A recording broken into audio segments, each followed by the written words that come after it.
Donc bonsoir tout le monde, c'est le cas, salut, on est en direct ce soir sur une émission, la deuxième émission de notre fameuse série des étoiles de la science-fiction. Nous allons parler avec nos chers confrères Yvan de Rélière de la SF, cette fois dans les séries que nous avons aimées, dans les séries que nous avons vécues. Nous allons parler ce soir des séries de science-fiction à la télévision, sur le petit écran. Voilà. Ouais. Donc, Fred, comment tu vas? Écoute, ça va, à part que j'explique tout de suite à nos chers auditeurs que, hop, allez, je leur montre, et voilà, je ne sais pas des bretelles, parce que ça fait pas très SF les bretelles, c'est simplement que j'ai le bras bloqué, donc voilà. Malgré tout, évidemment, c'est le bras droit, mais on va essayer quand même d'assurer un petit peu de technique derrière, il n'y a pas de souci. Mais à part ça, tout va bien. J'ai un petit peu révisé mes séries SF pour savoir un petit peu de quoi on allait parler. Et comme d'habitude, vous le voyez, il y a quelques séries qui défilent juste à l'écran là. C'est les séries de toute époque, anciennes, récentes, que j'ai aimées. Voilà. Donc il y en a des biens, il y a des moins bien, je reconnais, mais des fois j'ai des goûts aussi. Donc c'est pas grave, mais il y en a aussi qui sont très très bien. À l'âge de cristal, hein, elle était pas mal celle-là. Donc voilà, ça va tourner petit à petit tout au long de l'émission. Comme ça, si on parle pas de toutes les séries, au moins vous verrez quelques-unes se seront affichées. Puis je vais essayer de vous en présenter d'autres, bien sûr. Et ce soir, donc, on va vous parler des séries SF. Alors pourquoi les séries SF? Parce que tout simplement, la première émission que vous pouvez revoir à nouveau, je vous le rappelle sur ma page Facebook, au nom d'Yvan Derolière, eh bien, on avait parlé de la SF, Chris et moi, sous toutes ses formes, hein, littéraire, cinéma. On avait un tout petit peu parlé de la série télé, mais pas énormément, et on s'est dit que ce serait un bon sujet pour ce soir, parce qu'il y a énormément de choses à dire. Ouais. Et puis, il faut bien l'avouer, hein, Chris et Alors, moi, on a grandi avec, hein. oui, on a grandi avec. Alors, justement, pour parler de ce genre que nous affectionnons tout particulièrement, Fred et moi, ainsi que pas mal de personnes, puisque c'est quand même un genre dominant, on va remonter effectivement les origines de la série américaine qui est née essentiellement aux États-Unis, mais encore une fois, nous y reviendrons, la France n'a pas été étrangère à ce principe de science-fiction. Il s'est passé aussi des choses en France dans les années 50-60.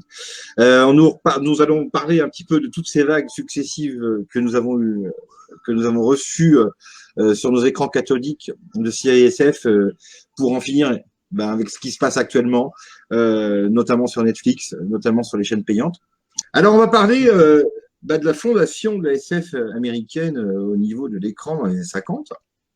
Je ne sais pas si c'est Roswell de 1947, la vague des ovnis aux États-Unis qui a créé cette vague américaine au sein de la télé américaine. En tout cas, il y a un fait établi, c'est que de 54 à 62, les États-Unis ont produit d'immenses séries télé américaines donc de SF. Je vais vous parler effectivement avec Fred, on va vous parler des grands mythes fondateurs de cela. Quand on pense à la SF américaine de ces années-là, on pense tout de suite, à votre avis, à quoi?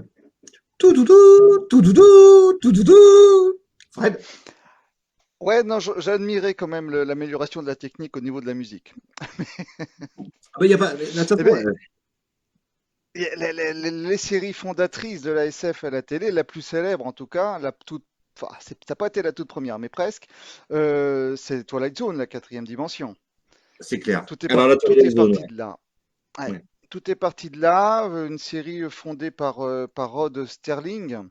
Rod Alors, Rod Steiger. Sterling, c'était un petit génie, hein, de la SF, puisque c'est lui qui a eu cette idée non pas d'importer la science-fiction à la télévision, parce qu'il y avait une autre série avant qui est beaucoup moins connue, on en parlera rapidement, mais malgré tout, c'est lui qui l'a développé et qui l'a rendu populaire, parce que la quatrième dimension, ça reste encore une référence aujourd'hui.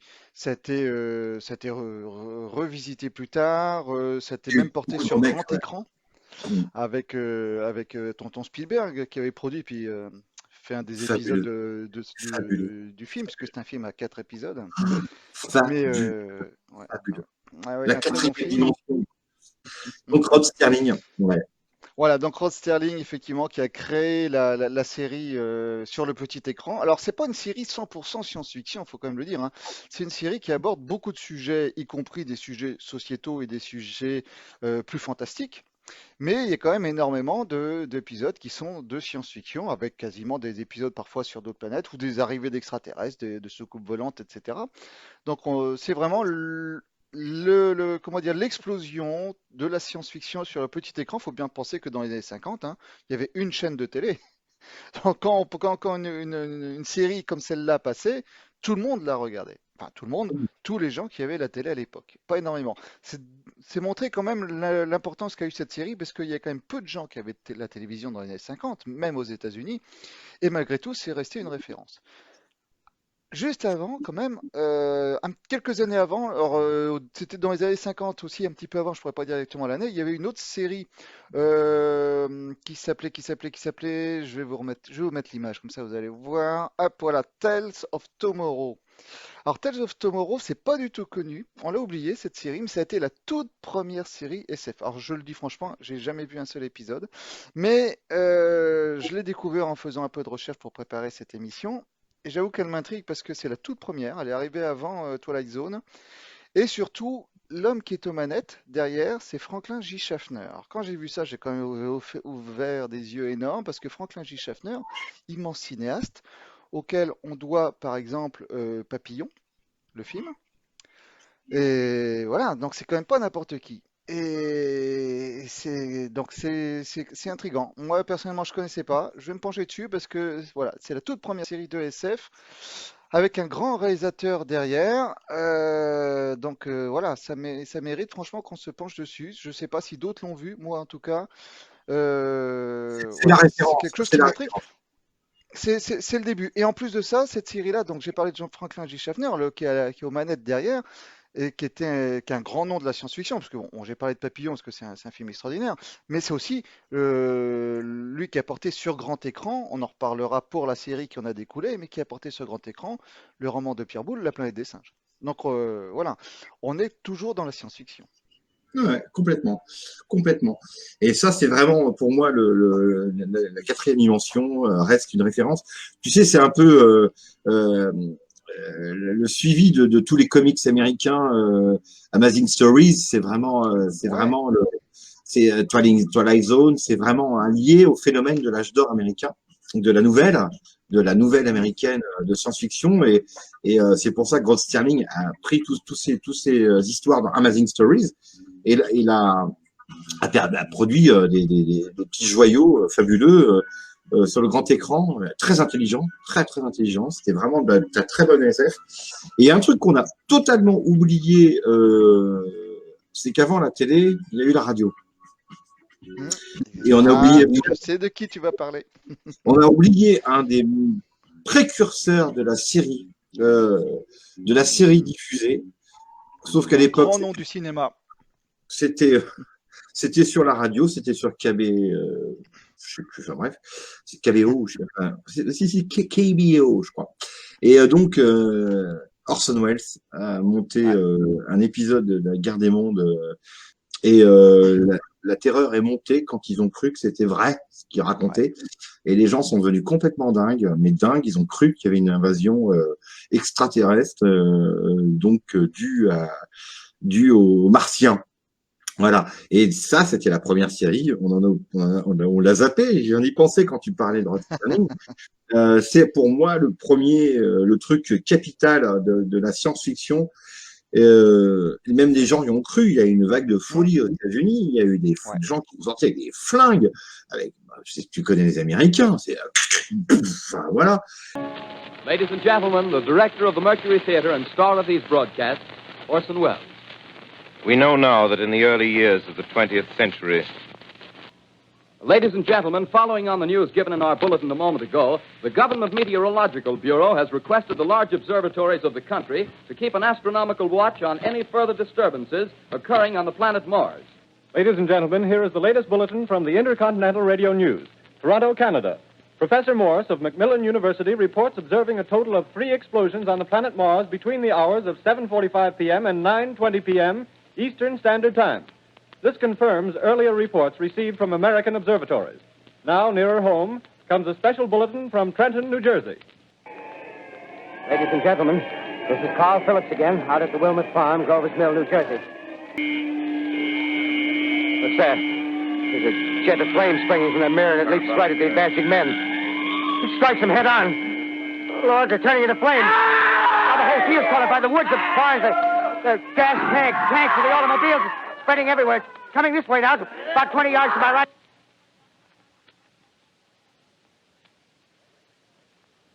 Ladies and gentlemen, due to circumstances beyond our control, we are unable to continue the broadcast from Grover's Mill. Ils ont tiré sur la Lune, quoi, tu vois. Mais il y a eu une psychose infernale due à cette série radiophonique.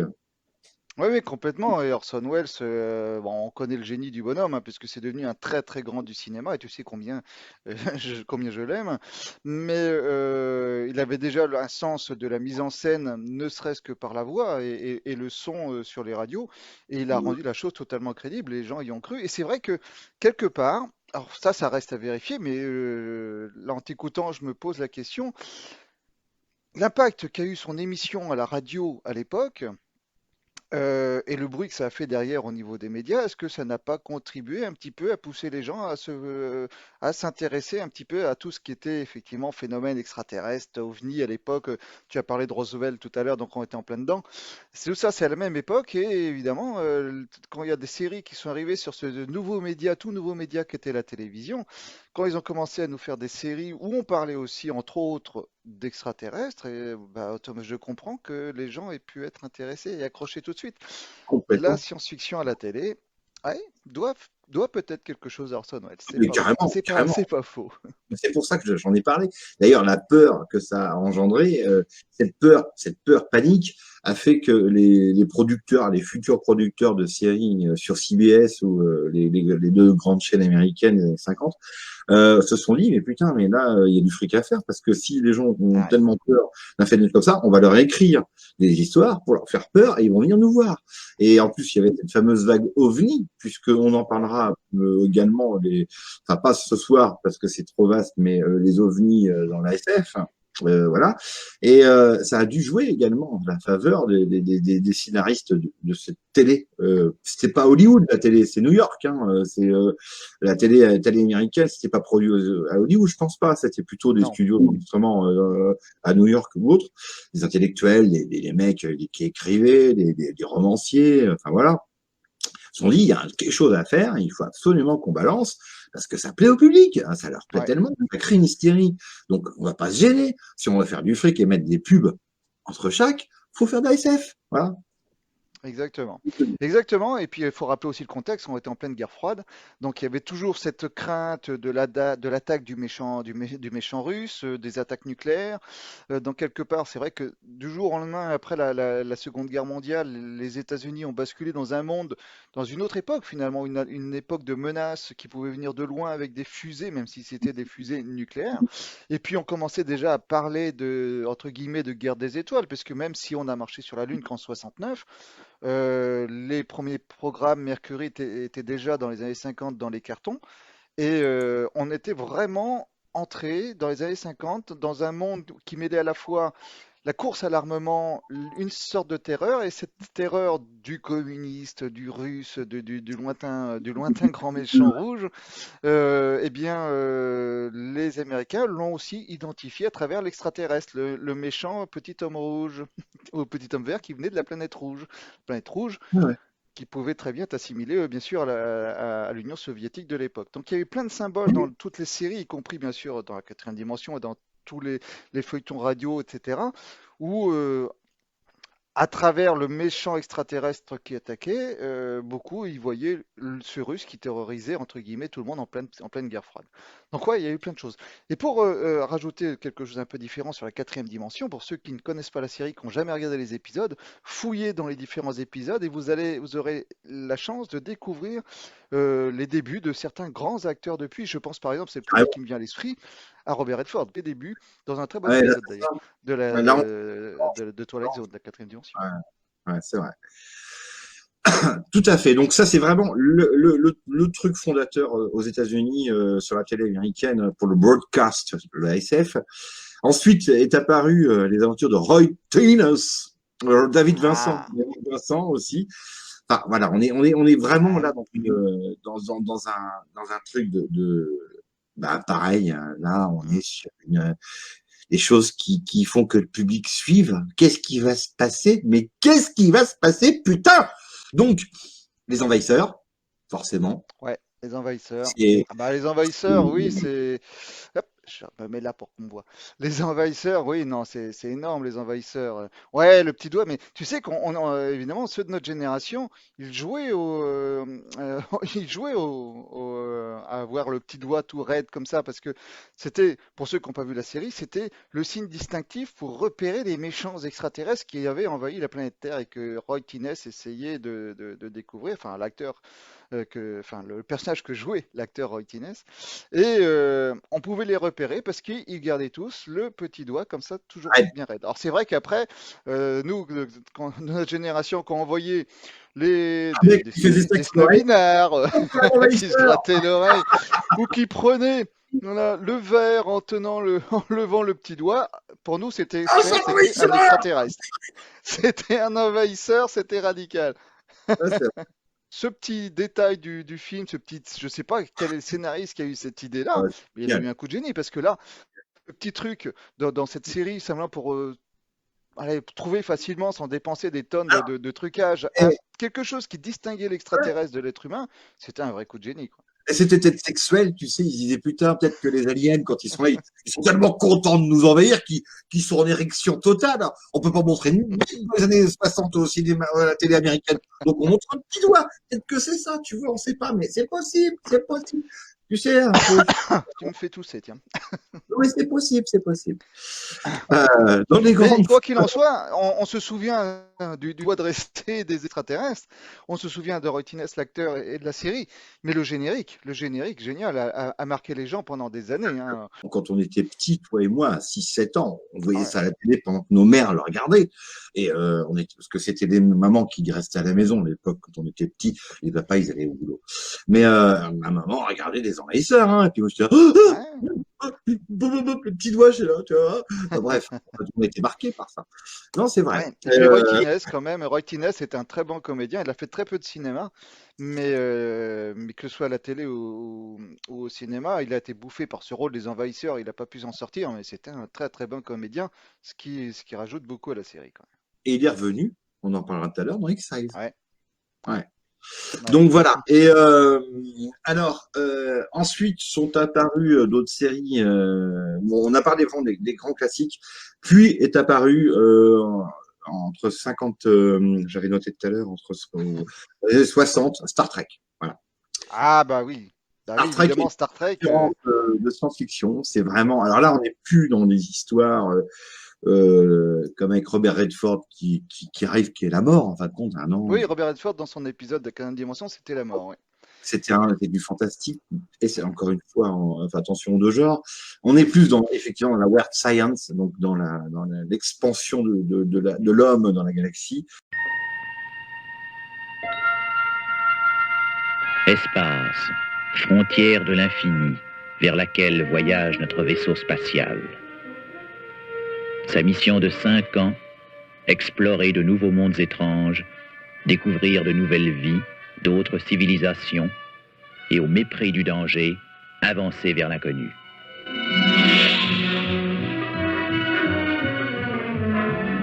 Moi, j'ai aimé Star Trek quand j'étais petit parce que ça m'a appris plein de choses sur la tolérance, il y a eu C'était le plein de. but de la série. Ouais. Bah ouais, C'était une série qui était hyper novatrice là-dessus, au-delà du fait d'introduire le space opéra, la conquête de l'espace, la découverte des autres mondes, ce qui était novateur aussi. On les montrait plus cette fois les méchants, comme les extraterrestres comme des méchants, comme c'était le cas dans la quatrième dimension ou les mm. envahisseurs, mais on les montrait comme des potentiels amis. Et même il y avait des épisodes où les méchants c'était les terriens. Et puis on le voit en particulier avec le personnage de Spock. Bah, on peut très bien faire copain-copain avec des personnes d'autres races. On peut très bien s'enrichir au contact des autres. On peut très bien découvrir des cultures très différentes de nous et s'en enrichir là aussi. C'était tout le message de Star Trek et ça, c'était super novateur à l'époque. Et ça reste encore quelque chose d'actualité. Il faudrait remontrer la série, continuer. La série Mais oui, d'origine, il y en a d'autres des Star Trek aujourd'hui, mais qui partent vers d'autres dimensions. mais oui, parce qu'en plus, quand on voit Star Trek à l'époque où c'est, vas-y, c'est peace and love avant 70, quoi. C'est, ouais, tout le monde est cool, faut tout ce qu'on sait. Faut pas oublier qu'en même temps, t'as John Wayne qui tire sur les Indiens, t'as un machin qui massacre les trucs, et eux, ils font Star Trek. Et, moi, je Eh vous oui, aime, on les rejoindre, oh, on est tous dans une civilisation intergalactique confédérée, on va tous s'aimer, on va tous ouais. explorer. Alors, ensuite sont apparues les séries. La France va inspirer une très bonne série dans les années 70 qui va être produite de 70 à 76, La Bête des Singes. Une série Ah, qui a marqué son public, hein, puisque déjà, bah il y a oui. eu quand même pas mal de films qui ont été faits récemment suite à ça. Bah oui. Puis Et puis alors déjà, la série venait d'un film. C'est-à-dire que là, on a dit au départ que les séries de science-fiction sont venues aussi inspirées entre autres par le cinéma, mais où la science-fiction s'est imposée bien avant la télévision, bien sûr, parce que le cinéma est plus vieux que la télévision. Mais là, on a aussi un bel exemple, puisque la série de La Planète des Singes reprenait les costumes, les décors et l'histoire du film La Planète des Singes, même des films de La Planète des Singes qui étaient produits en parallèle d'ailleurs, hein. Mais le premier film de La Planète des Singes de Franklin J. Schaffner, dont on a parlé tout à l'heure, avait un énorme carton phénoménal au box-office, et on a décidé d'en faire une série télé. Voilà. Avec en plus en point commun l'acteur Roddy McDowall, qui était bien sûr qui jouait Cornelius dans le singe Cornelius dans le film, et qui revient aussi dans le rôle d'un singe dans la série. Donc il y a une vraie continuité entre le cinéma et la télé, et la série. Alors la série a moyennement marché, mais elle a quand même marqué les gens, hein. alors, si je remonte chronologiquement, effectivement, il y a eu toute une vague, on va dire, dans les années 70, de séries Mhm. américaines qui ont transfusé de la SF dans leur gène. Nous pensons notamment au Mystère de l'Ouest. Pourtant, vous Ouais. allez dire, ouais, ça se passe au Far West. Non, non, c'est une série de SF. Il y a eu beaucoup d'épisodes avec de la Ouais. science-fiction, des ovnis, ce Des genre de choses. robots, Des robots, des mécaniques infernales. D'ailleurs, quand qu'est-ce on regarde la très mauvaise adaptation cinéma qui en a été faite ensuite dans les années 90 avec Will Smith, eh bien là, par contre, le film, lui, est carrément dans la science-fiction complète, hein. Et ça montre bien que la série au départ n'était pas que du western. Ah ouais, Ah non, non, c'est ah ouais, fantastique et science-fiction, complètement. C'est un peu ah ouais, l'X-Files de l'époque, hein, carrément. complètement, complètement. Mais Ah, sans aller trop vite, euh, il y a deux séries quand même anciennes faut quand même qu'on en parle parce elles sont d'avant encore La Planète des Singes et Les Mystères de l'Ouest. Il y en a une, je sais pas si tu te souviens, qui s'appelait, c'est une très vieille série, hein, une des toutes premières, qui s'appelait Au cœur du temps, où on ouais, voyait des savants ouais. américains qui étaient ouais, dans un tunnel qui tourbillonnait comme ça et qui se retrouvaient à vivre des épisodes Ah, à différentes époques. j'avais Ah, 7-8 ans quand je regardais ça. ah ouais, j'adorais ça. Et c'est une Mm. très vieille série, mine de rien. Elle a énormément marché à l'époque, elle avait Ouais, marqué c'est les gens. excellent. Elle m'a marqué, ouais. Ouais. Ouais, ouais. Ouais. Mm. Moi, je me souviens de deux épisodes en particulier. Il y en a un qui se passait pendant la bataille du Fort Alamo, par exemple. Donc, on était Ouais. en 1836. Et un On autre est en plein épisode où ils voyage se retrouvaient. temporel, là. Ouais, ouais, ouais, c'est ça. Et un autre épisode où ils étaient sur le Titanic. Voilà. Avant, Ouais, mais sans James je m'en Cameron. rappelle. Mais Ouais, ouais, ouais, je m'en mais rappelle. non, c'était une très très bonne série, celle-là. Et, Ah, et oui. je sais que les gens s'en souviennent. Elle a marqué aussi. Une On a autre vu ça. série, mais alors là, qui est énorme, qui est fondamentale, qui est une série qui a, mais pour le coup, là, c'est une série anglaise, et qui a, on va dire, a fondé la science-fiction dans la télévision européenne, et qui est encore une référence, elle existe toujours, et on tourne toujours des épisodes. Doctor Mais elle a Who. été créée dans les années 60, c'est le Doctor Docteur Who. Who. Ah oui. J'ai pas vu. J'ai pas vu. Eh ouais, non, mais c'est génial, le Docteur Who, c'est grandissime. Mais, là, regarde, tous les docteurs, il y en a eu un paquet, hein. Et si vous regardez bien, parmi tous ces docteurs, il y en a un quand même qui se distingue. Alors, il n'a pas été longtemps docteur, hein. Mais est-ce que tiens, je te fais un petit jeu, Chris. Oh là là, Si je tu suis arrives pas à fort en voir sur Doctor l'écran, Who, hein. est-ce qu'il y a un docteur où le visage te dit quelque chose? Alors, il y en a un ou deux qui ont fait carrière comme acteur, mais il n'y en a pas un qui te dit quelque chose, je te le mettrai en grand, hein, je te rassure. Non, attends, je vais le mettre en grand, tant pis. Je suis obligé. Ça sert à rien. Parce que parmi les Euh, docteurs, il y a Une légende du cinéma. Euh, C'est tous les Il n'y en Doctor a Who, pas un ça? qui. Ça, c'est tous les Doctor Who, jusqu'à aujourd'hui. Attends. Ah, ouais, non, c'est pas assez grand. John Nobley. Allez. Non. Non, regarde, le deuxième en bas en partant de la gauche. Te dis rien? Je te le mets en grand. Vas-y, j'y va. Alors, je t'enlève. Hop. Un certain John Hurt. Ah ouais, ok. Il est mort, John Hurt? Ouais, malheureusement, il est mort, John Hurt, il y a 3-4 ans maintenant, peut-être un peu plus même. Malheureusement, oui, il est mort, mais quel acteur fabuleux. C'était un acteur, voilà, une légende du cinéma. Et je disais qu'il a eu un rôle mythique dans un film de science-fiction mythique, c'est Alien, bien sûr. Voilà. Elephant Man. Elephant Man, il était le Elephant Man, oui, au cinéma. Et- David Bowie, il a été au théâtre, mais John Hurt, il a été au cinéma. Oui, oui. Non, un acteur extraordinaire. Oui, oui. Donc voilà, la petite D'ailleurs, anecdote quand même, parce que il a pas été longtemps le docteur, il a été pour quelques épisodes, mais John Hurt dans le rôle du docteur Who, je veux dire qu'une série télé arrive à accrocher un tel acteur, eh ben, ça veut dire que la série, elle est regardée et qu'elle a du succès, quoi. C'est énorme. ah, c'est britannique, c'est britannique. Ah, Ils sont trop. et alors toi, Chris, Alors qui a jamais justement, vu les Doctor Who, regarde-les. alors Ah, là, on justement, est dans la. Mais c'est de l'imagination à l'état pur. On part dans du délire ouais, complet. alors C'est plein je suis d'humour. C'est de la d'accord. science-fiction. On part dans Je le suis d'accord. travers l'univers, dans d'autres mondes. On voyage dans le temps. C'est tous les codes de la science-fiction sont là. Je suis d'accord, tous les potes qui aiment la SF m'en parlent. Justement, il y a Ouais. cette série, parce qu'il y a un classement officiel des 10 meilleures séries de SF. Doctor Who est là-dedans, donc je vous fais le pitch. Ah bah oui. Doctor Who, ça a été créé en 1963, donc c'est en cours, d'accord? C'est en cours de. Mm. C'est-à-dire que c'est une série qui marche depuis 50 ans. Voilà. C'est peut-être Euh, la plus vieille série qui est diffusée. Il faudrait vérifier, mais si avec, c'est pas la plus vieille, c'est une des plus vieilles. Hein. avec Simpsons, les Simpsons, et puis. Oh, c'est plus Enfin, il y en a récent. d'autres. Ouais, mais 20 ans, 25 ans, 30 ans. Ouais. 25. La série SF d'outre-Manche à l'esthétique volontairement kitsch a vu 13 hommes, dont David Terment et Peter Capaldi, je ne connais pas, se succéder pour incarner son Ouais, personnage principal. c'est des acteurs qui ont une quarantaine d'années maintenant, mais qui marchent bien. Les Avant acteurs anglais, ils sont que, très bons. Ouais, ouais, ouais. ok, avant que le rôle ne revienne à une femme en 2018, les très nombreuses aventures de l'énigmatique héros lancés dans des voyages à travers l'espace, donc on est dans le voyage temporel, rappelez-vous pour ceux qui ont vu la première émission que c'est un principe fondamental de la science-fiction, Et et le le temps, Docteur Who est un maître du temps. ouais, ont permis, alors je regarderai parce que tout le monde me dit que c'est bien, ont permis de développer une mythologie foisonnante. Elles ont inspiré aussi, plus ou moins indirectement, des séries telles que Torchwood, Stargate, Outlander. Alors ça, par contre, Outlander, j'y reviendrai. Rick et Morty, ou, Ah oui. enfin voilà. Donc c'est une série considérée comme les 10 plus grandes séries cultes SF.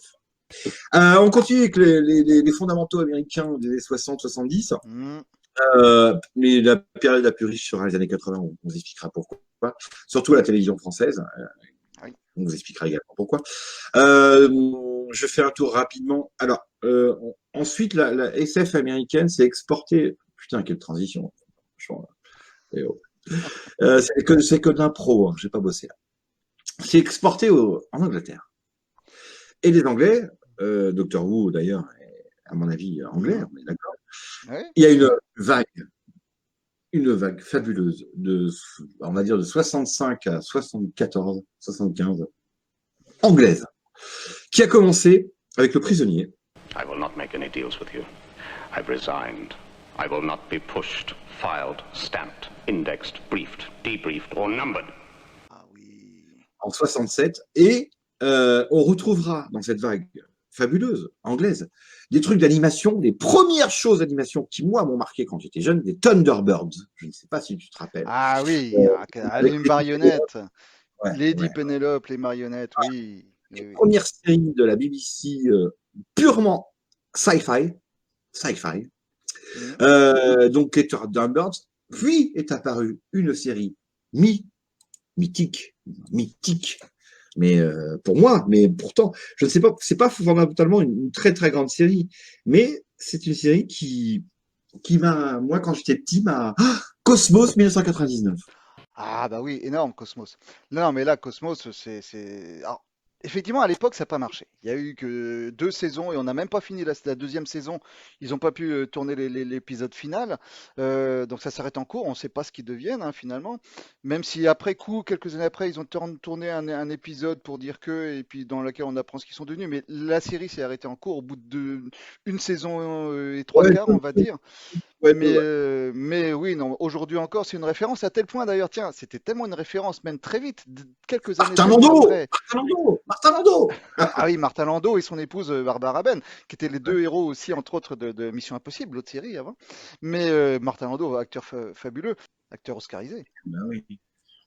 Ouais, qu'on retrouve d'ailleurs également dans X-Files. Comme Roy Kines. Tout ça pour dire que en 77, un petit peu avant même, en 76, pendant le tournage de la Guerre des Étoiles, George Lucas a demandé à ses équipes de lui préparer des dessins pour imaginer ce qu'allaient être les vaisseaux X-Wing. Les fameux X-Wing de la Guerre des Étoiles que tout le monde connaît maintenant. Et un des premiers modèles qui lui a été présenté, inconsciemment, le dessinateur avait fait quelque chose qui ressemblait au fameux Aigle, les vaisseaux de Cosmos 99. Alors évidemment, George Lucas s'est dit bah non, non, non, non, c'est beaucoup trop rapprochant et il ne faut pas que la Guerre des Étoiles, les gens imaginent que c'est une suite. Alors viennent apparaître donc les années 80. Qu'est-ce qui s'est passé dans les années 80? En L'ASF France, était moi je morte. sais ce qui s'est passé. Ouais, Il y a eu disons qu'elle était morte à la télé parce que au cinéma, il y avait une vague de SF qui arrivait avec les Star Wars, avec les Aliens, avec Blade Runner. Enfin, le cinéma a récupéré la SF. Donc automatiquement, la télé, non, zut, on ne peut pas concurrencer le cinéma de cette époque-là. C'est pas possible. Du moins le pensait-on, parce qu'il y a quand on même est deux, bien. trois petites choses. Et en C'est France en particulier, il y a eu 2 personnes qui ont changé la SF pour notre génération. Et c'est des noms qui vont surprendre, mais il y en a, c'est les frères Bogdanov, on va en reparler. ouais, Et ouais. puis l'autre, c'est Dorothée. Et ouais, et Et ouais. ouais, Ouais, c'est parce ça que qui a. Dorothée, dans son émission pour les enfants, elle a fait venir des dessins animés asiatiques du Japon, des mangas. C'était quasiment les premiers mangas qu'on a vus à la télévision. Et parmi eux, on a eu des trucs monumentaux comme Goldorak ou Albator, par exemple. Voilà. Et ça, notre génération, ça nous a marqué, mais profondément, quoi. C'est évident. C'est marrant ce que tu dis, c'est vrai, c'est que l'écran, le grand écran était tellement riche dans ces Ouais. années-là que effectivement, il a occulté totalement la science-fiction à la télévision, Mm. qui est en train de naître, en train d'éclore, en train d'avoir son public, qui était Ouais. suivi par de nombreux fans. Et d'un seul coup, il n'y a eu plus aucun programme pendant 5, 6, 7 ans. Plus rien de Ah, produit. presque. Il y a eu une série que tu es en train d'oublier, mais qui a marqué les gens et il y a eu un remake excellent il y a une vingtaine d'années. La série date de 78, c'est pas tout à fait les années 80, mais il y a eu plusieurs saisons derrière. Et cette série-là, tiens, je te mets l'image. Battlestar. Voilà, Galactica. On Le n'est pas. Galactica de 78. Alors voilà. Alors là, il Voilà. touche une corde sensible car pour moi, Battlestar Galactica est la plus grande série de science-fiction au monde jamais réalisée. Alors cette version-là de 70, c'était une version disco avec de la musique Oui, disco, des ouais. paillettes. Alors, il y avait Euh, quand même, Dirk Benedict était quand même celui que vous voyez sur l'image à droite, a eu son heure de gloire, était une petite vedette de l'époque. Ils avaient quand même fait venir une figure de la télé. Et puis l'autre acteur, au fond, est devenu célèbre par cette série, c'est Richard Hatch, que l'on reverra d'ailleurs dans le Chips, Galactica des années 2000. dans Chips. Puisque dans les années 2000, il a pas repris son rôle, bien sûr, mais il est revenu. C'était génial de lui faire reprendre euh, un rôle dans cette série, puisque hop, celui qui faisait Apollo, dans le pilote Apollo en 78, il est revenu sous un autre personnage, je me souviens plus du nom, hop, Si, mais c'est le même, dans la dans, série Galactica des années 2000. et puis, là, oui, Apollo, ouais. Et puis, non, mais enfin, bon, moi, Battlestar Galactica 2000, c'est Battlestar Ah oui, non, mais oui, on 117, en c'est reparlera, mais le Battlestar des années 2000, non mais ouais, on en parlera, pour moi une des plus grandes séries, tous genres confondus, c'est la de ces plus 20 grande. dernières années. Enfin, 20, 30 dernières années, mais C'est énorme, le C'est film le top. Battlestar. Ouais. Il Ouais. n'existe pas mieux sur Terre que cette série. Et ouais, donc tu as raison, il y a eu ce phénomène-là, disco de Battlestar qui a fondé. Grâce à ça, on a eu effectivement la série de Ronald Moore ensuite, dans les années 2000. Mais voilà. Mais c'est vrai que dans les années 80, à part Dorothée et les frères Bogdanov, en France, on n'avait pas grand-chose. Et puis les temps X, c'était eux, ils ont rediffusé des 5e dimensions, des 4e dimensions. Voilà. Après, Alors, tant que c'était une émission en vérité, hein, c'était pas une série télé, c'était une émission présentée par les deux frères Igor et Grisha Bogdanov, mais qui nous a profondément marqué aussi parce que ils parlaient ils avaient des reportages, ils parlaient de choses scientifiques, ils abordaient la science-fiction à travers la science pour le coup. Et ça, c'était novateur. Et là-dedans, ils nous présentaient aussi des séries télé, bien sûr, et qu'on a découvert grâce à eux. Ouais. Il y a eu quelques exceptions quand même. Regarde celle-là, par exemple, au cinéma. Si j'en parle, c'est pas pour rien.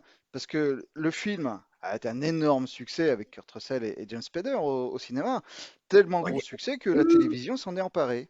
Avec une série Stargate, culte hein, aussi. Stargate, Ah ça a oui, été Stargate SG1. la série culte des années 90. C'est Ouais. moi, j'ai jamais vraiment suivi, mais c'est le phénomène des années 90, c'est Stargate. C'est devenu des millions de personnes regardent Stargate. Tout le monde est fan de Stargate. C'est vraiment la série que tout le monde regarde, ouais, carrément. Et ce D'ailleurs, qui est extraordinaire, c'est que la transition avec le film se fait très bien. C'est-à-dire que les premiers épisodes, on a vraiment l'impression de dans la suite. Après, plus tard, dans les autres saisons, ça s'éloigne. Mais on a vraiment l'impression que ça prend à la suite du film. Et on pourrait presque dire que le film, c'est le pilote quoi, de la série, quelque part. Hein. Ces années-là, il n'y a pas de grand, à part Stargate. Il va se passer 10 ans vraiment de vide total pour ceux qui aiment le genre. Franchement, il n'y a rien de très, très grand. Je regarde, hein, je suis en train de faire Non, c'est vrai qu'à vraiment la tout est- télévision, c'était un peu plus calme. Il a fallu arriver avec une série pour que ça redémarre. Et, La donc, science-fiction à la et télé. voilà, on va arriver sur le plus grand, un des plus grands Ah, phénomènes. t'attendais ce moment-là. Ah bah ouais, là, j'ai même peut-être un petit générique quand même. Comment X-Files débarque, alors là, mesdames et messieurs, accrochez-vous. Là, on est en train d'arriver sur une série fabuleuse. Un Ah, qui a must changé to l'histoire de see, la un télé, must oui. to Et de have, la science-fiction à la télé, oui, oui, qui a changé complètement. l'histoire de la télé et de la science-fiction, qui a initié des milliers, des centaines de séries suite à sa diffusion et qui a vraiment bouleversé l'école de la série télé aux États-Unis. Complètement. On est vraiment sur une. Déjà, les deux personnages sont fabuleux. Ils ont eu la richesse de trouver deux personnages qui intéressaient les gens par leur humanité. Ce grand David Duchovny, Fox Mulder et cette petite Dana Scully Roussette, on n'a qu'une envie dedans, c'est qu'ils s'embrassent, qu'un jour ils se roulent un patin, ensuite l'histoire, mais ils vont se rouler un patin quand tout le monde attend ça, tout le monde attend ça. Alors que non, ils sont en train de parler d'ovnis, de possession, Ils sont dans des complots interplanétaires, on peut pas tout faire. Les X-Files, ça a tout changé à l'époque parce que ils ont eu un coup de génie. C'est qu'ils ont introduit plusieurs dimensions. C'est le cas, sans faire de jeu de mots par rapport à de la science-fiction. Ils ont introduit plusieurs dimensions. Il y avait à la fois de la science-fiction pure, avec des histoires d'extraterrestres, d'ovnis, etc. Mais il y avait aussi des épisodes qui étaient dans du fantastique, voire dans du folklore, avec des phénomènes très ancrés. Il y a des épisodes qui parlent du Bigfoot, par exemple, aux États-Unis. Hein, l'équivalent l'abominable homme des neiges, mais américain. Donc c'est vrai qu'il y a des épisodes qui sont très fantastiques, il y a d'autres qui sont très science-fiction. Et puis eux deux sont des agents, des agents spéciaux, des agents du gouvernement. Donc on est presque dans une série policière aussi quelque part. Ils ont mélangé plein de genres et chaque épisode, mais on les attendait avec une envie d'une semaine sur l'autre. Et quand arrivait le générique de fin, on se disait ah mais c'est fini, on en veut un autre. On va recommencer. Et la série, évidemment, a bouleversé l'histoire de la télé parce que techniquement, elle était novatrice. Et au niveau des épisodes, ça c'était un héritier de la quatrième dimension ou de au-delà du réel. C'est des vieilles séries donc des années 50-60 où chaque épisode était distinct et racontait une histoire distincte. Mais là, non seulement ils ont fait ça, mais en plus avec un grand fil rouge qui de temps en temps nous permet de suivre de saison en saison une grande histoire. Et ça, c'était novateur. Ça, c'était novateur.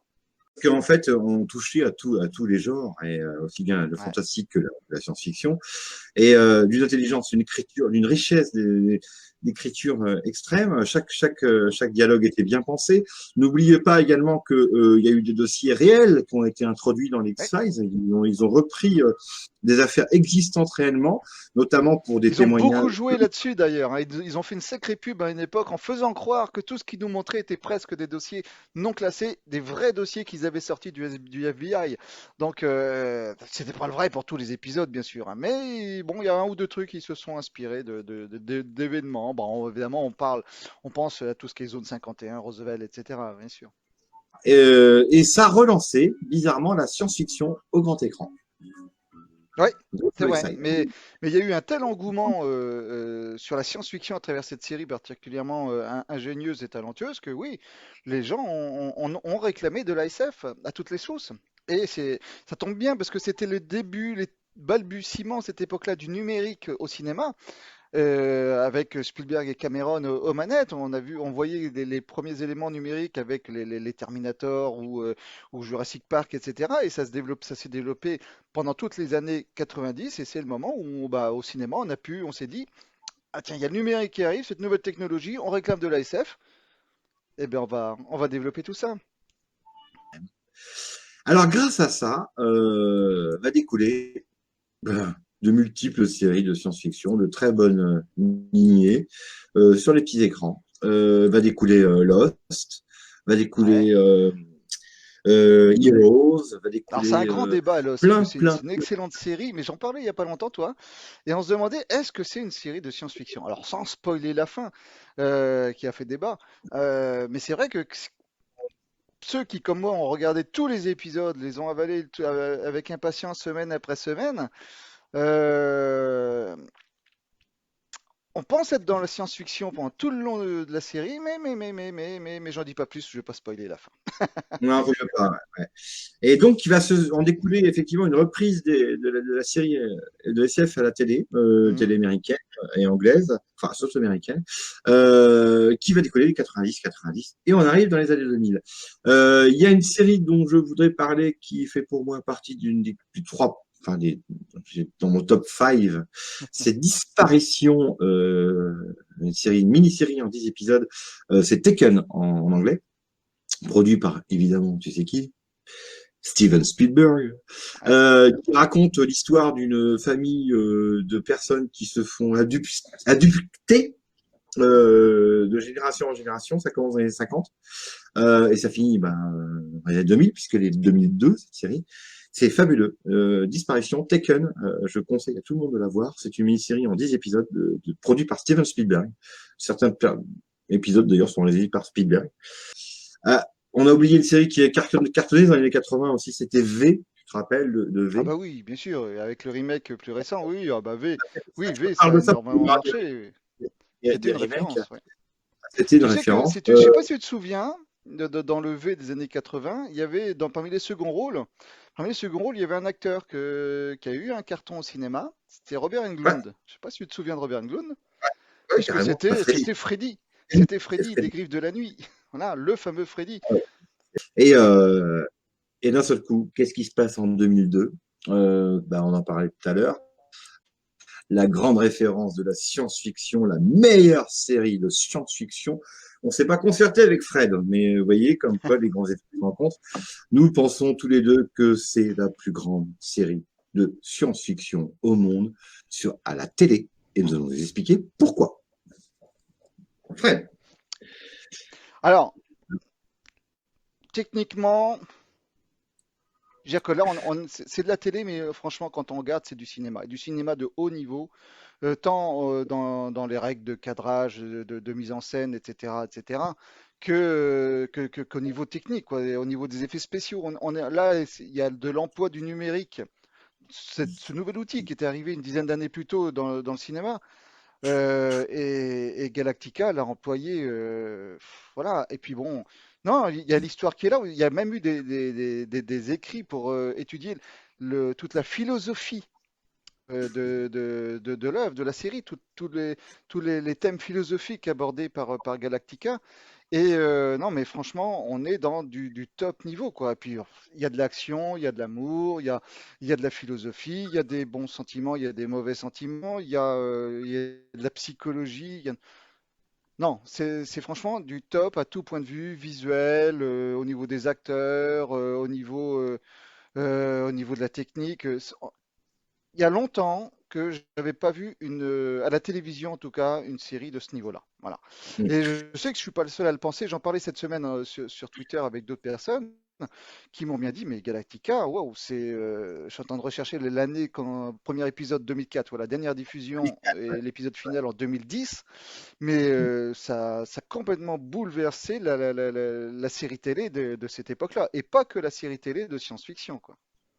Ah non, alors justement, pour ceux qui n'aiment pas la science-fiction, j'ai pas mal de mes fespotes qui n'aiment pas la science-fiction et qui j'ai demandé de venir ce soir, qui m'ont dit « Oh, tu sais, moi, la SF ». Battlestar Galactica, c'est OK, ça se passe dans l'espace, ça se passe à bord de vaisseaux, il n'y a pas avec des attaques d'androïdes qui veulent tuer l'humanité, mais c'est du comportement social, c'est de la philosophie, c'est fabuleux, c'est des relations humaines, les rôles sont fouillés à l'extrême. On connaît même le groupe, enfin, c'est la folie, on va très loin dans les personnages, et c'est fabuleux, on s'attache tellement à eux, on les connaît comme si on dormait avec eux, quoi.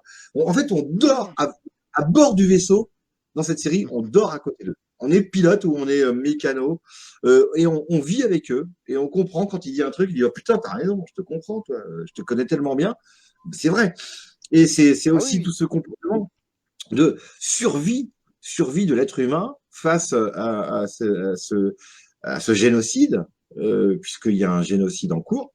Voilà, dans ce film, c'est des robots qui veulent tuer les humains. Voilà, ils veulent les exterminer jusqu'au dernier.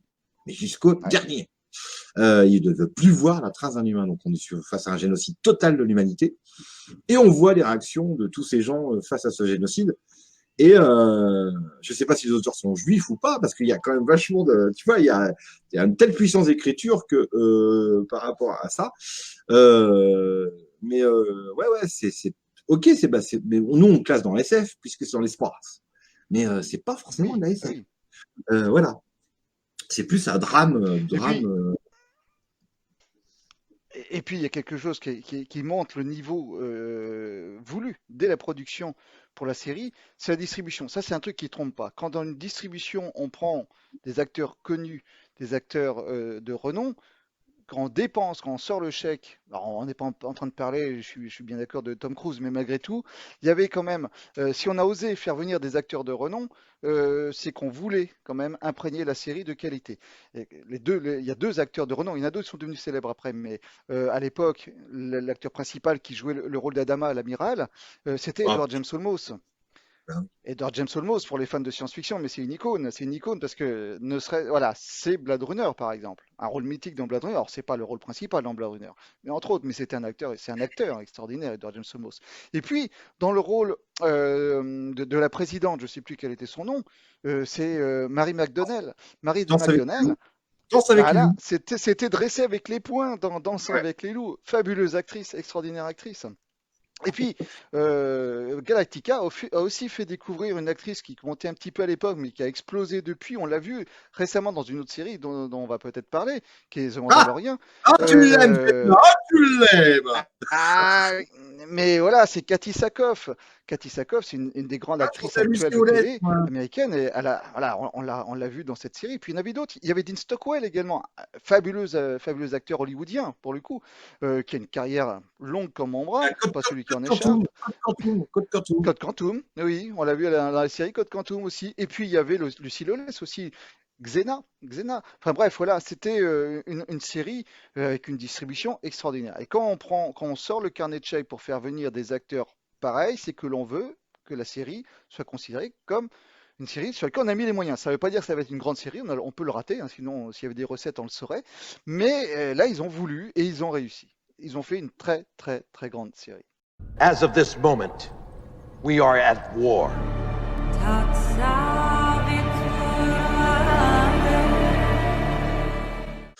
Alors, donc Battlestar a forcément entraîné une réaction vive de ces gens qui se sont dit, mon Dieu, il y a du fric à faire, il existe un genre qui plaît aux gens, bien que Battlestar n'ait pas forcément fonctionné très très très fortement non plus. Il faut pas non plus le, c'est une référence, mais c'est pas non plus un tube cathodique, hein. Non, maintenant, ça n'a pas été un échec, hein, sinon ils auraient arrêté très vite la série, et il y a eu 6 ou 7 saisons quand même, hein. Alors, de Et là ils va ont mené découler. l'histoire jusqu'à la fin, c'est pas comme Cosmos. Ouais, en plus, ça a été jusqu'au bout. Là, derrière, le dernier épisode est génial. Génial. Ah ouais, Génial. il est sublime. À la fin, Ah ouais. ah putain, rien que pour ça. Mais vous voyez, le dernier épisode de Battlestar Galactica, c'est grandiose. Grandiose. Mm. Va découler là-dedans des séries américaines, puisque vont prendre le relais, comme Fringe. Je sais pas si tu te souviens de Fringe. Ouais, c'est vrai, c'était bien Fringe. Je vais dire quelques noms rapidement. Dark Dans Angel, cette qui passe à Ouais, l'écran, Dark Angel, produit par James Cameron avec Jessica Alba et le fabuleux John Savage, extraordinaire acteur new-yorkais pour le coup, mais nominé aux Oscars, etc. Grand acteur. Ouais, très très belle série, Dark Angel. je sais pas si je l'ai vu celle-là. Je suis pas sûr de l'avoir vu. C'est une histoire de clones, enfin de clones, de manipulation génétique pour créer des clones, des super soldats, etc. Et ça n'a pas marché. Il y a eu 1 ou 2 saisons maximum, ça n'a pas marché, bien qu'il y ait des moyens, qu'il y ait James Cameron derrière, y compris à la réalisation de certains épisodes, et qui est donc Jessica Alba, qui est une actrice de télé qui était très populaire à l'époque, et un peu moins maintenant, qu'on a vu aussi au cinéma dans Sin City par exemple, ou et puis John Savage, donc là qu'on ne présente plus, star américaine, mais malgré tout, eh ben non, c'est vrai que ça n'a pas marqué, ça n'a pas marché en tout cas. Sont apparues des séries donc comme Sliders, Les Mondes Parallèles, des gens Oui, qui les Mondes Parallèles. Tu c'était te rappelles sympa Sliders, ouais. Falling Skies, mais ça c'était Ah. en presque 2010 déjà. Ouais, c'est Parce plus que récent, mais l'histoire était sympa. Après, je pense que Phoenix Sky, il y a eu peut-être qu'1 ou 2 saisons de trop, c'est un peu traîné sur la fin, mais c'était bien cette histoire. Voilà, la Terre qui est envahie par des extraterrestres et on suit un groupe de résistance, une histoire classique, hein. Mais sauf que là, l'ennemi n'est ni communiste, ni chinois, ni naziste, c'était des extraterrestres. Bon, bah, voilà, une histoire classique, mais ça fonctionnait bien, c'était bien foutu, ouais. Ouais. et vont découler beaucoup de séries comme les 4400, Heroes, Heroes, fabuleux Heroes. Enfin, plein de séries américaines grâce à ce phénomène de Battlestar. Il va y avoir aussi une série qui s'appelle Caprica, qui reprendra du Battlestar, mais qui ne marchera jamais. Ouais, qui a pas marché, non. Ouais. Pas marché du tout. Voilà, une petite saison. On va passer une dizaine d'années tranquillos là avec la SF à la télé. Je sais pas, tu as des trucs à rajouter sur cette période-là, 2000-2010? Bah écoute, on a parlé de quelques-unes des bonnes séries, hein. Tu l'as dit, il y a eu les 4400 par exemple. Effectivement, je regarde un peu ce que j'ai là dans mon stock d'images, mais il y a eu aussi. Alors, je sais pas si c'est la même époque, The 100, qui marche encore, il Non, y a ça encore des c'est plus épisodes qui récent. passent. C'est plus récent, mais voilà. Mais c'est vrai que là, à la suite de Battlestar Galactica, ouais, il y a eu un courant de séries qui sont arrivées, mais pas grâce aussi au développement de la télé numérique. C'est-à-dire qu'on a eu Ouais. pléthore de chaînes et il fallait bien les remplir. Donc les chaînes ont commandé des séries et bah, là, on a eu la chance d'en avoir un peu partout, quoi. Voilà. Mais Et parfois des mauvaises et parfois des bonnes. c'est l'arrivée de Netflix en 2014 qui va, ou 2015, qui va tout changer. On va avoir à ce moment-là des séries de science-fiction qui ont été complètement formatées et faites pour ce support. C'est effectivement, bah, c'est vrai que quand, voilà, bah, par exemple, Another Life avec Cathy Sackhoff, hein, qui était une très bonne série Netflix, mais oui, bah, Netflix, entre autres, et les autres médiums concurrents de Netflix contribuent énormément en ce moment à développer les séries SF et à en faire découvrir qui viennent du monde entier d'ailleurs, hein. Et il y a pas que les États-Unis, mais c'est vrai que en ce moment, les États-Unis produisent énormément de séries SF et il y en a des très bonnes. Euh, Parmi celles que moi j'ai vues récemment qui m'ont marqué, hop, je vous mets par exemple Altered Carbon. Euh, ouais, très très bonne série, même si la seconde saison est un peu plus poussif, mais c'est là, si vous voulez la voir, allez-y. On est alors là dans de la pure SF style Blade Runner. Euh, Qu'est-ce que je peux vous montrer également? Hop, celle-là est très bien aussi. Eh ben, je sais Ah pas, oui, c'est bah pas oui, grave, bah c'est pas oui, grave. bah oui, bien Ah sûr. oui, Je voulais, Black je voulais y Mirror, venir. très bonne série également. On a aussi, tiens, une petite série qui est diffusée en ce moment aussi, que j'aime bien, qui est sympathique. Là, on est dans du post-apocalyptique, de la dystopie, c'est Colony, avec un des acteurs de Lost. Non, une série sympa. Voilà, mais Ouais, alors, l'intérêt de toutes ces séries style, qui sortent sur Netflix, je vous en mets d'autres, hein, c'est qu'effectivement, ça enrichit ce monde de la science-fiction, ça apporte plein de choses. Euh, mais d'un autre côté, comme tu l'as dit, on a l'impression d'un petit formatage. C'est-à-dire qu'il y en a beaucoup qui se ressemblent quand même s'il y en a qui sortent un petit peu du lot, et qui nous viennent d'Asie par exemple, comme Snowpiercer, ou encore, ah bah si quand même, il y en a une, même si c'est enfantin, plus pour le jeune public, mais qui cartonne bien sûr, c'est Stranger Things, pour les jeunes, pour faire découvrir la SF. Ouais, excellent. ouais, ça a Une cartonné, récente, Stranger. et il y en a une récente qu'il faut pas oublier quand même. Voilà. Qui est, comment dire? Ouais, bah c'est peut-être une des références pour moi de la science-fiction de ces dernières années, et qui là aussi est une inspiration, une adaptation à la télé d'un film. Alors le film, tiens, bah tu vois, je sais pas si tu connais la série, Christophe, mais le film, voilà, le film qui a inspiré cette série, Oui, bah c'est oui, Monde bien sûr. Ouest. Voilà. Bah oui. Et bien la série, bien sûr, c'est Westworld. Et Westworld. Westworld, voilà, On est non mais c'est superbe. complètement d'accord. Elle n'est pas sur Netflix, elle est On, où? On la trouve sur. Non, elle est pas sur Netflix, je crois pas, mais elle était diffusée sur des chaînes payantes, lesquelles je sais Alors, plus. elle est En tout cas, classée dans les meilleures séries. Elle est classée Westworld dans les 10 meilleures séries. On fera le classement ouais. après. Tiens, Ouais, eh, tiens, Christophe, regarde, tu vois Monde Ouest. Je ouais. te montre une image tirée, parce que je l'ai là sous les yeux, une image tirée de la série Westworld. C'est tiré de la série, ça, hein. Tu vois la petite silhouette au fond là qui apparaît? Ouais, Bel hommage à Yul Brynner dans Monde Ouest. d'accord. Bah, c'est fabuleux. Bon. C'est amusant, hein. Bah, non, non, mais cette série, elle est géniale. Quand je disais tout à l'heure, quand on fait venir des pointures dans une série, c'est qu'on veut mettre de la qualité, hein. Bah oui. Eh oui. Et bien alors là, c'est pas, alors là, on va même plus haut que la barre qui avait été mise À Battlestar. dans Battlestar, puisque là, ils se sont quand même payés Anthony Hopkins. Ouais. Ah oui, Oui, oui, oui. acteur oscarisé, enfin, alors, une légende, mais c'est même pas une légende, c'est une icône du cinéma. Ils se sont payés Ed Harris. Ouais.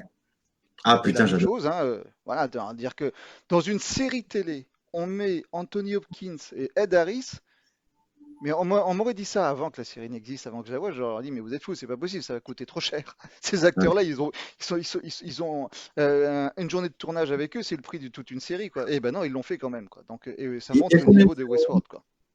Il y a Quoi? combien de saisons? Moi, j'ai vu 2 saisons, je crois. Il y Il y a a trois 4 fois. saisons. Il y a 3 saisons, mais je crois que c'est toujours en cours de tournage. J'ai peut-être des bêtises.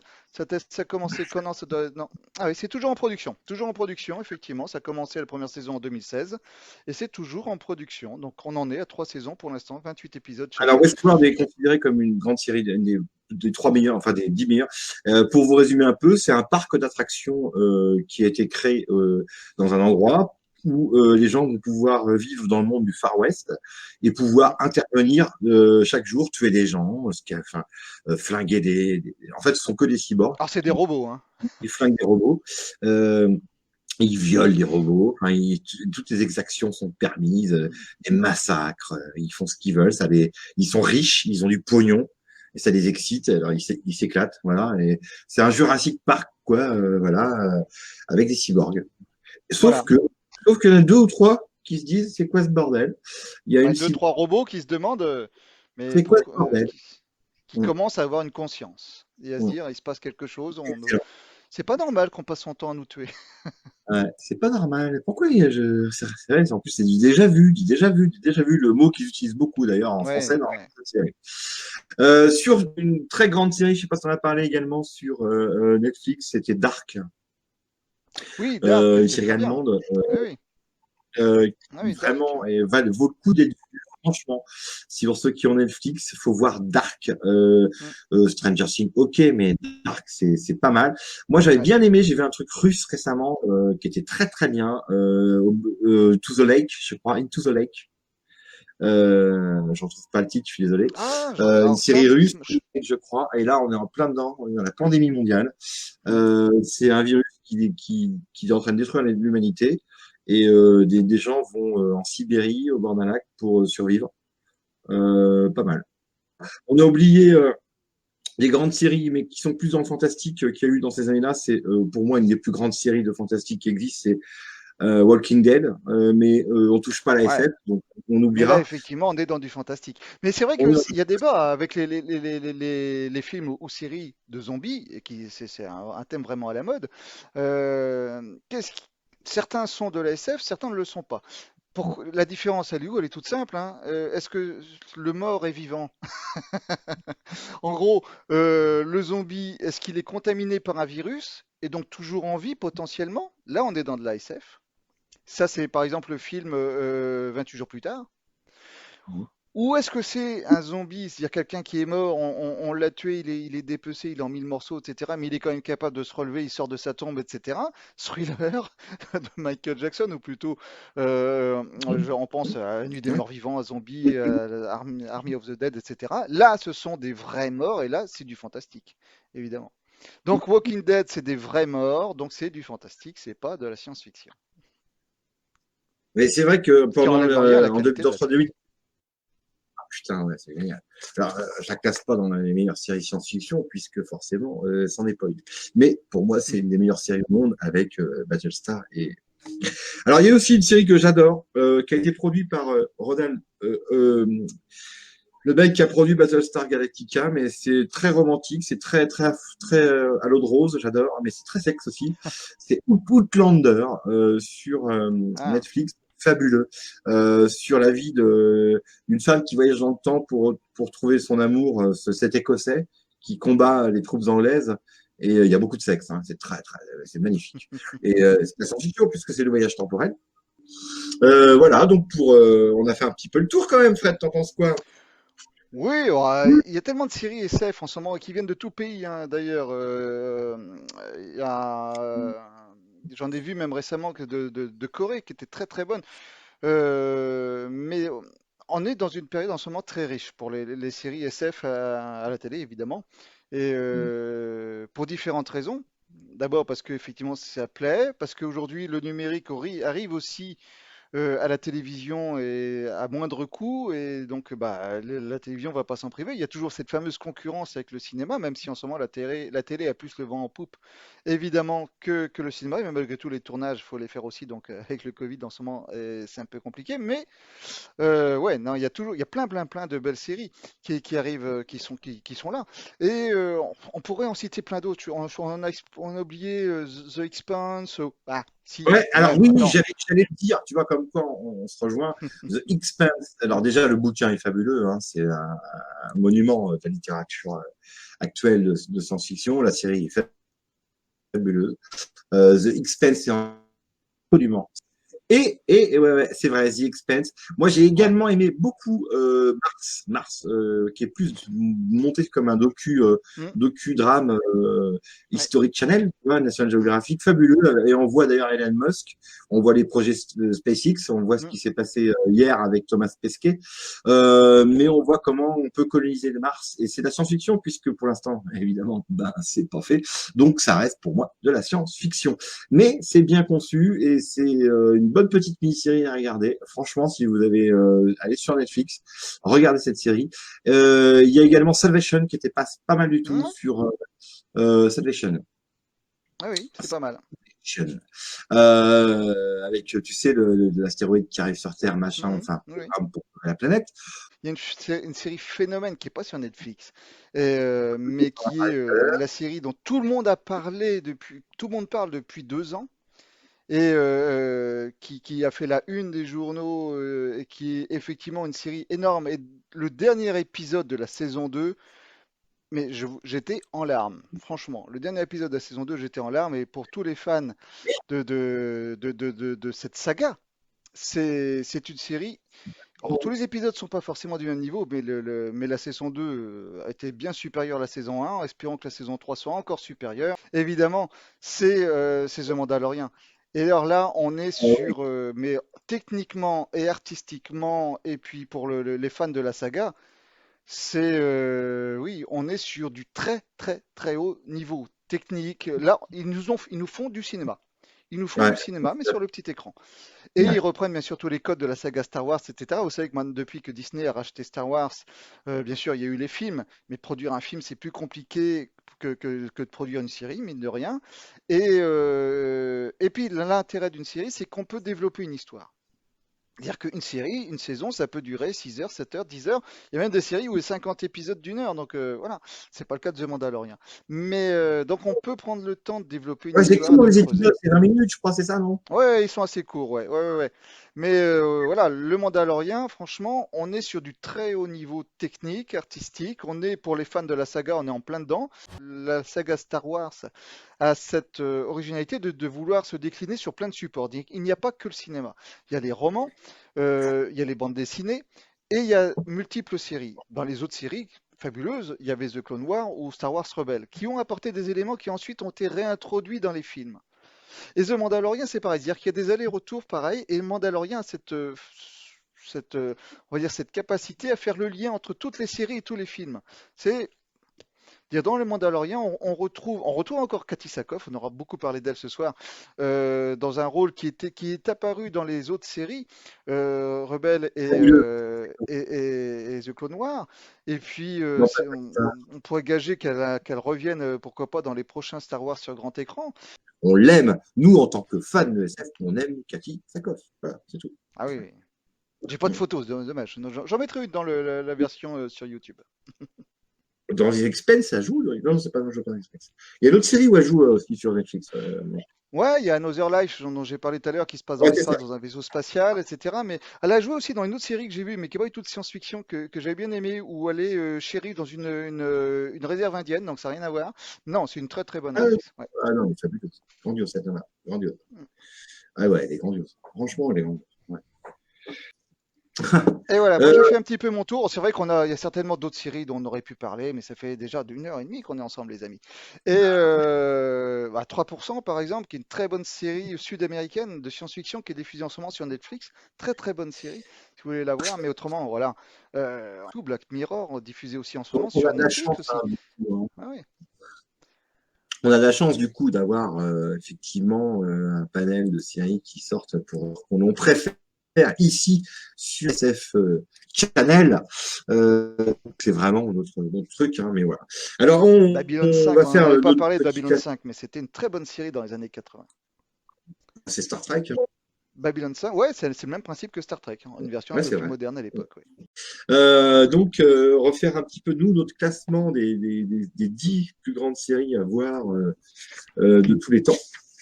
Compliqué, ça. Fred, je sais pas ce que tu en penses. Tu as fait Bah écoute, improviser comme ça, tu aurais dû me poser la question avant, j'aurais essayé de travailler là-dessus. Improviser, bah pour moi, alors, c'est vrai que c'est toujours la discussion, est-ce qu'on classe les plus grandes selon des critères techniques, etc., ou nos préférés? Ce qui n'est pas forcément la même chose, qu'on peut aimer des séries qui sont pas forcément préféré. les meilleures. Préféré. Alors moi, ma préférée, on n'en a pas parlé ce soir, ou très peu au début, un petit peu, mais ma préférée de toutes, c'est Le Prisonnier. Voilà. C'est Le Prisonnier en termes de série science-fiction. Pour moi, c'est Le Prisonnier, une série des années 60, une série anglaise des années 60. Et avec Patrick McGowan, il n'y a eu que 13 épisodes de mémoire. Mais on est dans de la science-fiction avec une image qui a marqué tout le monde. Pour tous ceux qui l'ont vu, en tout cas, cette grosse boule blanche qui sort de l'eau, qui se jette sur les personnes qui essaient de s'échapper de la fameuse île où ils sont emprisonnés. Non, c'est une fabuleuse série. Donc c'est là, pour moi, c'est probablement peut-être le numéro 1. Dans mon top 10, alors je ne sais pas dans quel ordre les mettre ensuite, mais je mettrai bien sûr le Battlestar Galactica des années 2000, on l'a dit, Sublime. On mettra les X-Files, pour moi, c'est évident. Pour moi, on va mettre une, voire plusieurs séries des Star Wars, je pense à Clone Wars en particulier. Et puis après, Après, bah, faudrait creuser. Dans toutes celles dont on a parlé ce soir, il y en a certainement qui y trouveraient. Mais là, comment faire un top 10 quand il y a tant. Moi, je serais prêt à mettre une cinquantaine de séries dans mon top 10. C'est ça le problème, quoi. Ouais. Ben, je vais faire pire que toi, je vais faire un top 5. Moi, je peux te faire un top 1, mais après, ça se complique. Alors la cinquième, pour moi, je vais faire en ordre décroissant, c'est plus bordant. Dans la cinquième série pour moi de science-fiction à voir absolument, c'est Taken, Disparition. Je vous en ai parlé tout à l'heure. C'est vraiment fabuleux, c'est hyper touchant, humainement, c'est grandiose. On retrouve des acteurs qu'on voit après dans plein de films. Hein. Vous allez avoir même des acteurs que vous allez reconnaître, que vous avez vu partout. Ah putain, je le connais. Ah lui, je le connais. Ah lui, je le connais. Vous allez voir, c'est que des gens comme ça. Taken, Disparition. J'avais de travers. La quatrième série à voir pour moi, c'est vraiment également pour les grands anciens, pour ceux qui aimaient ça, c'était Cosmos 1999, c'est fondateur. Ah oui. Ah, voilà, elle est à l'écran. Oui, oui, non, mais C'est fondateur Ouais. pour moi de la SF à l'écran. C'était le choc quand j'étais petit, quand je voyais ça, c'était le choc. Je suis d'accord. Donc le troisième plus grande série à voir, c'est compliqué. Récemment, dans les récentes, je dirais Westworld. On en parlait tout à l'heure parce que c'est vraiment très puissant aussi au niveau humain, au niveau sensation philosophique. C'est une claque dans la gueule. C'est balèze. Vous allez voir, c'est énorme au niveau. C'est écrit par des mecs qui ont un talent fou, quoi. Ensuite, évidemment, viennent en deuxième position les X-Files, pour moi, qui reste la meilleure série du genre. Et évidemment, vous le saurez tous, bien sûr, vous avez bien compris que Battlestar Galactica est pour moi la plus grande série de science-fiction de tous les temps. Voilà. C'est bon, c'est un beau top 5. Ben voilà. Donc j'espère que cette émission vous a plu. Alors moi, ce que je voudrais qu'on fasse la prochaine fois, si vous le voulez, c'est comme on était parti sur le SF, ça reste quand même l'émission, la thématique de base, cette émission-là. On pourrait très bien parler effectivement des films avec les extraterrestres. Essayer de faire quelque chose avec aussi des événements on va parler un peu d'ufologie et du cinéma, par exemple. Ouais. Ça peut être sympa comme sujet, on en parlera avec Fred. Les extraterrestres débarquent sur Terre. Moi, c'est un sujet que j'adore. Donc, les pros extraterrestres, les grands films d'extraterrestres, Alien, Predator. Et puis, j'espère que vous avez aimé cette émission, que vous mettez des pouces pour nous faire décoller. Et puis, on reviendra plus fort, plus beau, plus performant la prochaine fois. Voilà. Merci à tous. Et puis, on vous dit à bientôt. Hein. Nous vous redonnons maintenant le contrôle de votre appareil de télévision jusqu'à la prochaine émission.